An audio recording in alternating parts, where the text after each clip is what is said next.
En 1985, un grand événement allait bouleverser les habitudes de la petite bourgade sartoise nommée Conly. L'installation d'un magasin commode. Quasiment un fait historique, à l'échelle de ce haut lieu de la ruralité. Un commode ouvre à Conly. Ces mots entendus là-bas en 1985, qui auraient semblé anodins pour le reste du monde, contenaient en réalité de quoi électriser la cité pour des lustres. Bref, l'arrivée de cette supérette dans cette contrée reculée, pour ne pas dire arriérée, se fit en grande pompe, à grand renfort de prospectus illustrés distribués dans les boîtes aux lettres, du papier glacé destiné à présenter la direction, les employés, les étals, mais surtout les produits pas chers du commode.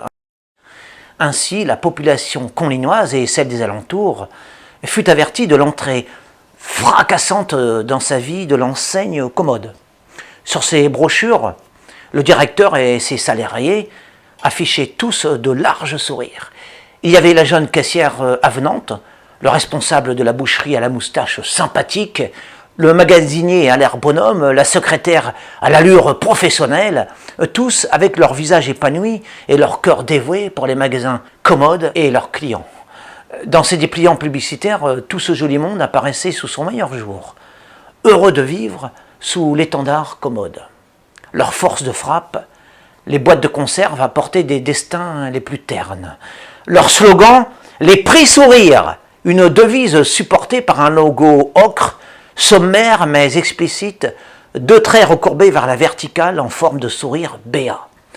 L'épicerie a connu son âge d'or vers 1990, avant de lentement, très lentement, ralentir. Entre-temps, un Super U est venu fleurir en périphérie du bourg, excentré, ce qui a fini par tuer le peu d'animation qui survivait encore au centre-ville. Progressivement, le cœur de l'agglomération s'est endormi. Mollement, 10 années se sont écoulées, et puis mortellement cette fois, encore 10 années. Au bout de 20 ans, l'inertie la plus totale est venue se cramponner à cette localité. J'ai longtemps observé le sort de ce libre-service et de son personnel. Négoce qui a même changé d'enseigne en 2005 pour devenir un 8-8, ce qui a dû constituer un tonnerre au sein du personnel, j'imagine, et peut-être aussi chez les acheteurs. Plus de 30 années que du coin de l'œil, eh bien, je vois vieillir, se transformer ce commode et ses vendeurs. Je sens alors la douloureuse pesanteur de ces destinées figées dans des ambitions de boutiquiers de sous-préfecture, de ces âmes sans flamme, ayant réduit leur existence humaine à ces carrières professionnelles piteuses et mesquines. Et je souffre pour ces hommes et ces femmes à présent proches de la retraite, bouffis de satisfaction, aux tailles épaissies par la routine et aux traits enlaidis par le temps. J'ai mal de voir ces gâchis d'action, d'esprit, de pensée, de force, d'énergie, de vitalité, de richesses intérieures. Aujourd'hui, après que ces gens se sont consacrés au service du rien, je constate que la petite ville de Conly est morte, ensevelie dans le sable de la vacuité et du néant.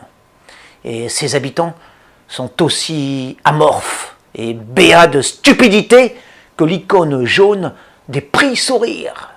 Et depuis l'ouverture de ce commode en 1985, leur monde n'a pas avancé. Des aventures humaines ont encore été gaspillées sur cette terre, à Conly, plus précisément.